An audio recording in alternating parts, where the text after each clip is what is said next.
Hi guys, నేను మీ master chef Shyam. ఈరోజు Tamil Nadu special Dindigul Thalappakatti biryani అయితే చేశాను. అది మన మటన్ తోటి. చూడ్డానికి ఎంత బాగుందో చూసారా, అదిరిపోయింది. సో ఇప్పుడు టేస్ట్ చేస్తాను.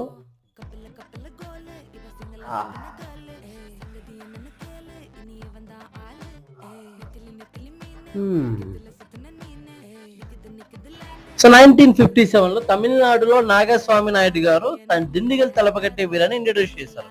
సో నేను కూడా ఇంకా మా ఇంట్లోనే ఇదే తలపకట్టే బిర్యానీ కొంచెం ఆంధ్ర టచ్ ఇచ్చుకుంటూ నేనైతే ఇంట్రడ్యూస్ చేశాను. సో టేస్ట్ అయితే అదిరిపోయింది. ఆ చిట్టు ముత్యాల ఫ్లవర్స్, ఆ టెండర్ మీట్, ఆ స్పైస్ లెవెల్స్ చాలా అమోఘంగా కుదిరిందండి. సో ఇలాంటి ఇంకెన్నో ఫుడ్ వీడియోస్ తో ఇన్స్టాగ్రామ్ తో పాటు యూట్యూబ్ లో కూడా అయితే వచ్చేసాను. ఈ ఫుల్ వీడియోని యూట్యూబ్ లో అప్లోడ్ చేస్తాను. ప్లీజ్ సపోర్ట్ చేయండి. ఇన్స్టాగ్రామ్ లో సపోర్ట్ చేస్తున్నట్టు యూట్యూబ్ లో కూడా నాకు సపోర్ట్ చేయండి గాయస్. ఇంకా మీ అందరికి చాలా థ్యాంక్ యూ సో మచ్.